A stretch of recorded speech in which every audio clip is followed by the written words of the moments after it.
আসসালামু আলাইকুম viewers, Asmina cooking channel আপনাদের জন্য আরও একটি নতুন রেসিপি নিয়ে। তো রেসিপিটি হচ্ছে আজকে আমি পাট শাক ভাজা আপনাদের করে দেখাবো।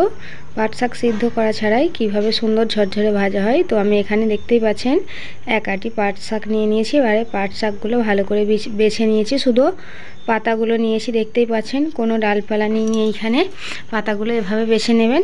নিয়ে ভালো করে ধুয়ে পরিষ্কার করে রেখে দিয়েছি। এবারে কড়াইতে আমি তেল দিয়ে দেবো, দিয়ে শুকনো লঙ্কা কুচি দিয়ে দেবো, আপনারা চাইলে কাঁচা লঙ্কা কুচি দিতে পারেন।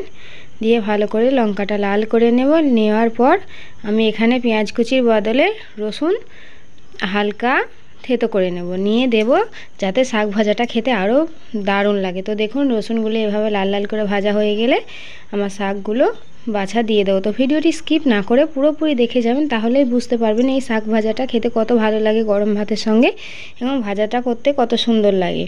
খুব সহজেই হয়ে যায় শাক ভাজা। তো এভাবে দেখবেন শাক ভাজায় অল্প লবণ দেবেন, বেশি লবণ দিলেন দেখবে যে লবণটা বেশি হয়ে যাচ্ছে, তখন খেতে ভালো লাগবে না। তারপরে অল্প পরিমাণ হলুদ গুঁড়ো দিলাম। এখানে যেহেতু আমি শুকনো লঙ্কা কুচি দিয়েছি, তাই জন্য গুঁড়ো লঙ্কাটা বাদ দিয়ে দিলাম, না হলে ঝাল হয়ে গেলে আবার তখন ভালো লাগবে না।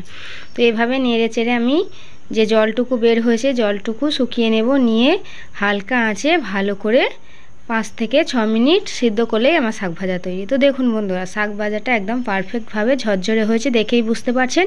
এভাবে তৈরি করবেন এবং গরম ভাতের সঙ্গে খাবেন, অত্যন্ত খেতে খুব ভালো লাগবে। এবং রেসিপিটাও খুব সহজ, বাড়িতে অবশ্যই একবার না হলেও ট্রাই করে দেখবেন, আপনাদেরও খুব ভালো লাগবে এবং খেতেও ভালো লাগবে। তো বন্ধুরা, ভিডিওটি ভালো লাগলে লাইক কমেন্ট শেয়ার এবং অবশ্যই করে সাবস্ক্রাইব করে আমার চ্যানেলটির পাশে থাকবেন।